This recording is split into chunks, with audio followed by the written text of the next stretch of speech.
Hey everyone, and welcome to Already Cancelled. I am Peter, that is Connor, and we are going to talk about Star Trek The Next Generation, Season 3, Episode 3, called The Survivors. And they're going to make it. They will not give up. Is that the lyrics of Destiny's Child song? I think it is. I'm a survivor. It's been a long time. I'm gonna make it. Na na na na na, keep on surviving. Something like that. It's better than I could have done. Give you that one. I'll be honest, the only reason why I even remember that much is because I heard like the remix of it a lot in the trailer for the new Tomb Raider movie when it was coming out.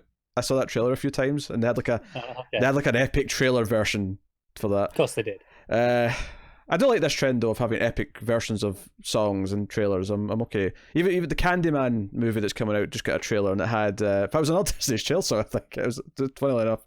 Really? And that yeah. Say My Name, that's a Destiny's Child thing, right? Yeah, I think so.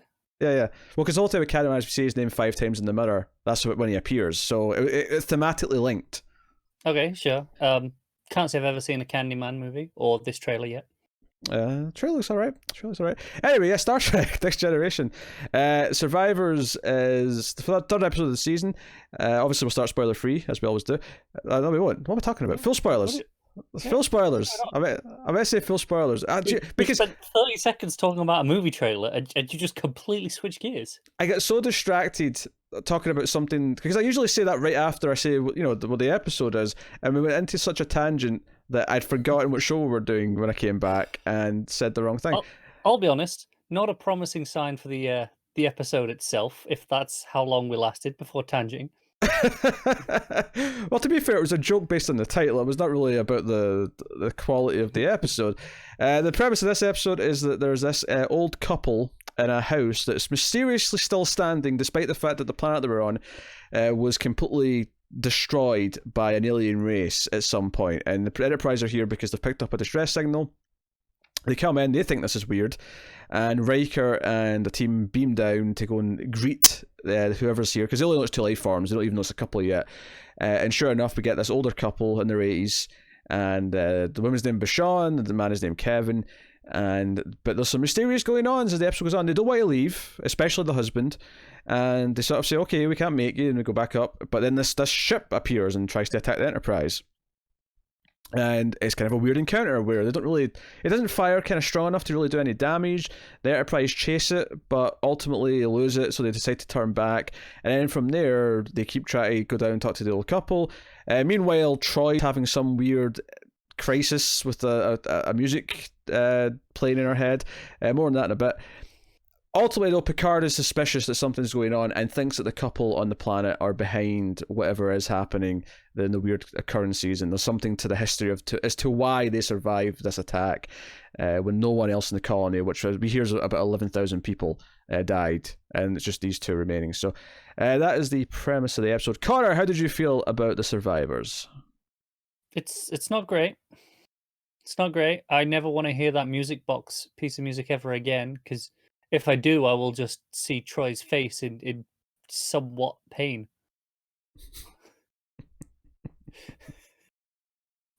And yeah, that side of things was really rough. Her subplot was pretty laughably bad. There's a moment early on after the first, because it starts happening from when it's like Riker or someone on the planet when they're speaking to the couple pick up this music box, and then sort of Troi starts hearing this in her head and it never goes away. But it's after they come back up and they're sort of debating, okay, what's really going on here? Why is this couple still alive? Did they do something nasty? Did they make a deal with the alien race and that's why they're still alive? And the entire time Troi's just sitting there with this music in her head, and there's one moment where there's this like sort of dramatic shot where all the audio of the others talking is sort of drowned out, and she's just staring at his space and this tune's playing in her head, and it was really funny. Not in a good way, not in an intentional way. It was that, and then she was back in a room yelling into the mirror, going, "Make it stop! Make it stop!" I was worse later on when we cut back to her, and like Crusher comes in and sees her, and she's like, it's too much! I can't stop it! Someone stop it for me! The acting from her was rough this episode. We'll say that. I wouldn't be as harsh on the rest of it, though. I actually think there's a couple of interesting elements to the rest of it. No, I don't disagree with that. There are interesting elements, interesting ideas. I don't think it really comes together to be that compelling to watch. I think there's an interesting bittersweet tone to the ending when we find out what actually happened. I mean, I think conceptually there's some cool stuff going on, where essentially what we find out by the end of the episode is that the woman's fake. The man is the only one who survived, and he survived because he's got this like sort of strict pacifist sort of moral compass where he will not kill, he will not help fight. But he's actually not a human. He's been pretending to be a human for the last 50 plus years that he was married to this woman. He's actually part of an ancient race that's really powerful. One of these godlike beings that Star Trek likes to encounter. But to his credit, I thought it didn't feel like one of those episodes, really. Even though he kind of turned out to be that, it never really felt like one of those episodes to me. He was one of those godlike beings, but it wasn't a godlike being episode. Yeah. In fact, to the point where when he revealed what he was, I was actually like, oh. And then as he talked about what had happened, I actually I thought the actual revelation was cool because he basically describes that he refused to fight, and his wife, wanting to stand with everyone else who was fighting, went off and died with them. And this godlike being, this guy, Kevin, is so powerful and he's never killed anything before, he's never killed anything since, but he has this guilt because he got into such a rage when his wife died that he wiped out this alien race. And Picard and Crusher try to console him and say, well, I mean, you fought back against people who attacked you, and you shouldn't necessarily beat yourself up for that. You don't understand. I didn't kill the ship that attacked. I wiped out their entire race. They're gone. The women and the children too. Yes. Wow. I'm so glad I snuck that under without you noticing. That was a quote of the master, Anakin Skywalker. See, there's a reason why that I'm never. Surprised you didn't get that. Well, because I don't remember trash. So yeah, but this is one of those meme lines that went everywhere. Is it? This was like the sand. This was after he kills all the Tuscans, and he's all the really bad angry acting. Okay, it's that bit. Right, you mean to say this old man wasn't doing a good job of the acting? Did you thought he was too hammy? No, his acting was fine. Yeah, I thought it was fine. Yeah. No, I mean, I just thought it was interesting. This idea that he's got this guilt because he's got this harsh no killing policy, but he did kind of snap and did it once, and it was and this is why he can't kill, because he can literally wipe out an entire race just like that. And the house and everything, that obviously the wife there, the ship that was attacking the Enterprise, they're all fake. They're all just him doing it. Now they can be real in the sense that they are physical. You can touch them. You can the ship the second time it shows up does actually attack the Enterprise with enough power to actually hit it. And Picard sort of is suspicious. He goes back down to see them again to test them, and he basically says, we're not going to ever leave and stop protecting you unless you're dead. As long as you're alive, we're still going to be here. And sure enough, the very next thing that happens is that the ship seemingly kills them, and it's no. So all he's done is fill the conditions of what Picard just said, so they'll go away and leave him alone. It's all a ruse. So Picard beams him back up and kind of forcibly, because there's a moment here where Data's when Picard gives the order to beam them just direct to the bridge, we're not going to go down and talk to them again, just beam them to the bridge. And Data says, well, they may not like that very much. He's and Picard's just well, let them be upset with it, it's fine. And Data looks kind of concerned. Yeah. So I quite like the ending, because they beam them back down to the planet because there's nothing else they can do with them. Picard's basically well, we don't really have a law for what you did because we can't fathom that anyone can do it. There's no specific law that says you can't snap your fingers and wipe out a race, because no being that we govern is capable of that. So it's not I mean, it's still genocide. Well, yeah, but how do you lock this guy up? Well, how do you try him? What do you try him for exactly? Well, you could try. You could try him for the death of a species, But here's the thing, given all of his terrible guilt that he's going with, I think he'd probably go along with it and let himself be locked up as penance. That's kind of the impression I get, because he's kind of just in self-isolation down here anyway. Yeah, he's already kind of in his own personal prison. There's that, him having to live out with this fake version of his wife is already kind of self-punishment. No, it is, but what I think is kind of from Picard's point of view, if this is me there, I'm going, okay, if you put it through a trial and go through, okay, this is the sentence. and he goes along with this and sits through it. Maybe he actually gets a sense of atonement out of serving the sentence that is passed upon him, not just some self-imposed exile. But this is the thing. He's this godlike being of this ancient race, and like ultimately he can basically alter reality around him as much as he wants. He can give himself whatever he wants. Like no imprisonment's really going to be that much of a punishment. He can just, and Picard's decision to leave him alone, because that's the final line of the episode, he says the only thing that we can really do is just leave him alone and never go back, is because he really shouldn't be interacting with people of our or I even just mean humans here, I just mean like of any kind of like sentient being of our level that are all interacting with each other, because he's like, if he does ever get upset again, if he ever for some reason does like lose control again, then we're better off all just being away from him. We're better off just having him not have any kind of connection to the rest of the world, because I get that. So it's because it's clearly, because let's say, okay, he's willing to go to prison, he's willing to stand trial, he's willing to do all this. What if he does eventually get upset at someone and gets, accidentally wipes out human beings in a click of a finger? No, I get where you're coming from. I just felt weird not to even try, to me. Nah, I actually kind of like that part. To me, that made it more interesting. Fair enough. So, yeah. No, I like that part of the episode. And I kind of liked it more and more as it went on, as Picard was starting to like sense what was going on. He was trying to put two and two together. He was starting to like test them a little bit. I like that half. The first half's a little bit tougher to get through because it's kind of all the Troi stuff of her like going, the music is there, but also because like at first when they go down to the planet and they're trying to talk to him for the first time, it's a little bit of, okay, well, here's our guest stars, we're going to go down and talk to them. It's a little bit of that sort of tropey Star Trek stuff. But it did get more interesting as it went on. I will say this, though. A couple of good laughs from Worf this episode. There's a moment where he's down there with Picard, and the wife, Bashon, insists on making them tea. And Worf takes a sip of the tea, and he has this look of disgust in his face, like he's struggling to swallow it. He's really not enjoying it. And Bashon's like, "Oh, Mr. Worf, enjoying that?" He's like, yes, good tea, nice house. I like the bit early on as well with him, with Kevin, where Kevin's pointing a gun at them out in the garden. They've got Riker in a trap, and when they come in, Wolf is like, "Oh yeah, I know it was a fake gun," and he calls it, what is it? He describes it as certain. Well, I don't know what he describes the gun as, but he says he's got the gall of doing this. The gall, it was the gall. That's why I couldn't remember the exact phrase that he used, and Kevin looks really upset by this. He's like, "It's all right. I like Gull." Yeah, he appreciates Gull. Actually, there was a moment before this. See when first of all, I laugh when Riker, because it's basically like a it's a foot trap where you got the ring sort of pulls you upside down, whatever you call it. Yeah. And I actually laugh because when Riker gets pulled up for this, he actually hits the pole that's holding the the rope or whatever, and it was his back. And I went, "Oh God, I hope that was a stunt man, because Frakes back can't take that."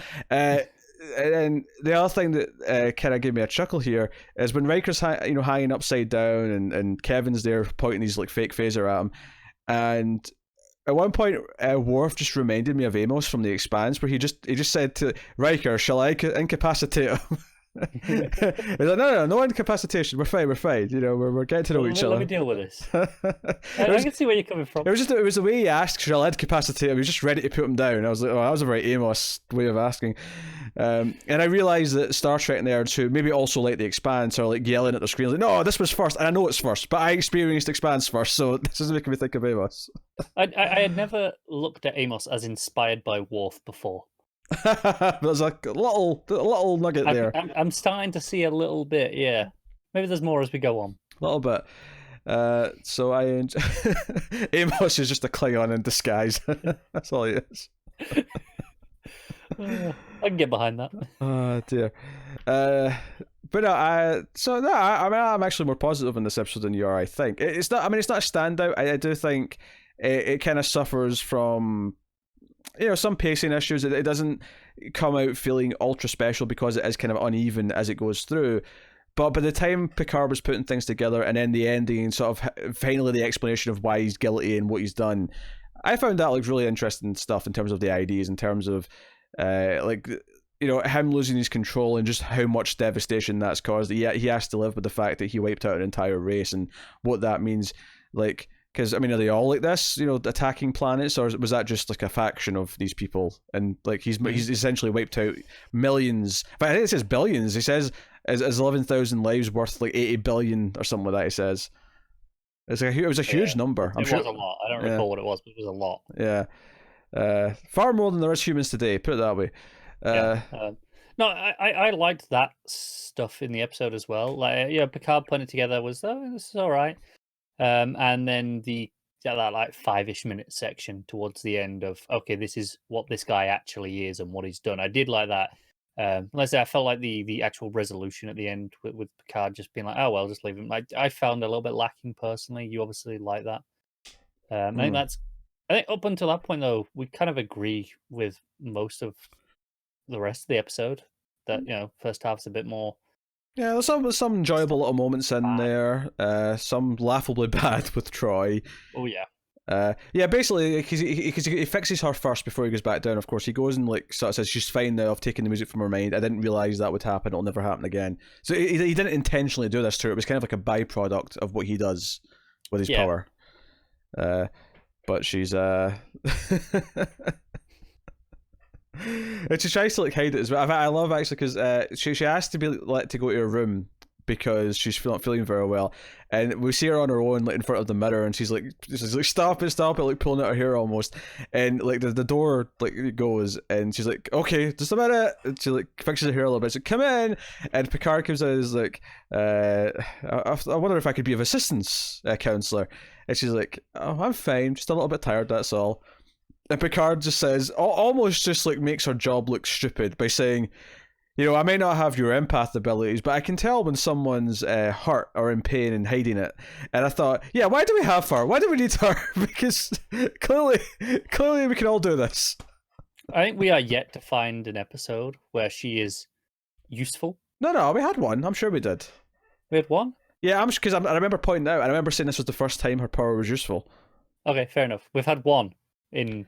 I want to say it might be the one where the aliens kidnapped Geordi. It may have been that one where she could sense that they were up to something or something like that. But there was one. There was one where she definitely sensed something that was useful. Okay, fair enough. So one in about 45. Like, I'm not saying it's a great number. I'm just saying there was at least one time where we said, no, that was useful. Okay, all right. I'll let her have one. So anyway... okay episode. I thought. I mean, there's been no standouts in season 3 yet. I will say the sort of, if this is this kind of the sort of the typical generic episode sort of quality, we do feel like we're kind of gliding a little bit upwards in terms of, compare this to some of the early season 1 episodes. These last couple. Yeah, it doesn't feel significantly better than a majority of season 2 though, as of right now. Sure. But compared to season 1 stuff, definitely, yeah, I'll give you that. Yeah. But speaking of season 3, what's coming next time, the episode is called Who Watches the Watchers? Not the Watchmen, the Watchers. Although, interestingly, this would have been right after, more or less, that book. In like 2 or 3 years. Right? I wonder if the writers were inspired by Watchmen for that title. I guess we'll find out. So here's the description on IMDb. A proto-Vulcan culture worships Captain Picard and prepares to offer Counselor Troi as a sacrifice. That sounds great. Oh, do it. Go through with it. There's so much to process with that description. Proto-Vulcan culture worships Captain Picard and wants to sacrifice Troi. They see the same flaws we do. Yeah. Most excited. Oh yeah, we got some pointy ears in this next episode. One of the recent Picard episodes, some Romulans referred to as a human as a round ears, and I thought that was funny. I've heard that done before in something else. Maybe I've read it in something. It was. Sure. I couldn't tell you exactly what it was, but it was whatever it was had elves. And the elves referred to the humans as rounders. But it made me think though, like, how do you feel about Vulcans then? Because they still have the pointy ears. Like, what's your stance there exactly? Yeah, because if I recall, they have a common ancestor, right? Yeah. This is because Picard largely is dealing with the mystery of the Romulans and why they fear synthetics. That's a big part of the story. So, fair enough. Yeah, so they look like Data. Romulans or anti-Data. Yeah, I mean, they're terrible people, I'm sure. there's some big theories because you're not watching Picard because you felt it was too much of a sequel to things, right? But what's funny, and then this may not be true, but there's a lot of theorizing right now that whatever the big mystery is going to be is somehow going to link into what Discovery was doing, and if it does, I'm going to laugh. Because it'll be relevant to stuff you've watched, but you won't have actually seen the payoff for it. Honestly, from people I've spoke to about it, I feel like for me personally, I made the right decision. Yeah, very possible. I mean, I'm enjoying a lot of the ideas in Picard. Some of the writing's been a bit in the sloppy side. This last episode specifically, there was like 2 scenes that were just like, did CW writers come in and like do this scene? Like that is damning criticism. Like just these weird like menace and villain monologues with each other, and I saw James posting our group earlier that he said Picard was the last Jedi of the Trek franchise, and I have no idea what he means exactly by that, but I'm gonna have to pick his brain because I'm intrigued. As someone who's watching Picard, I'm not entirely sure what I get by that either. Certainly in terms of how it's structured or how it's doing its plot, I don't think it is. Maybe he means in terms of changing things that maybe the fan base may be upset about, perhaps. But maybe, yeah, he might mean something to do with thematic stuff going on. I don't know. Oh yeah, Picard. I mean, the future that's in Picard now, the Federation is no longer this utopia that was promised in the rest of the series. Like things have taken a turn for the worst. In that case, I suspect that's exactly what he's talking about. The idea that it kind of flipped a lot of the standard franchise rules on its head. Do you remember when we were like shocked when Tilly dropped an F-bomb? Someone drops an F-bomb in front of Picard, and it was like, whoa! It was like someone just, there was like a jolt to the heart. It was unexpected. I'm sure I'll watch it one day when we've watched like pretty much everything else. Oh yeah. I don't think you have to watch Enterprise before you watch Picard. I feel like once you've done with Voyager, you can. Probably. Because Enterprise is set before, obviously, the other stuff. But yeah, anyway, that was a bit of a tangent at the end. But yes, check out our Picard reviews. Me and Tara review Picard every week right now as it's airing. Tara gives it a 10, and then I tell her why it's not a 10, and then she is really adamant not to say anything bad on camera about Trek, isn't she? No, she'll admit what's not working, but then she'll say it's still a 10. So that's how those reviews go. But you can go check that out. But yeah, that has been our episode 3 review of Star Trek: The Next Generation. So we'll be back next time with episode 4. Thank you very much for joining us. You can of course let us know what you thought of the episode in the comments below. Like, subscribe, all that usual stuff. Get us on the Twitters at mailed_fuzz for channel updates. Rate the podcast on Apple Podcast. Give us 5 stars. Helps more people find us. That kind of thing. You can support everything we do financially over at patreon.com/mailfuzztv. For as little as $1 per month, $5 a month does get you early access to a bunch of stuff, including these Star Trek reviews.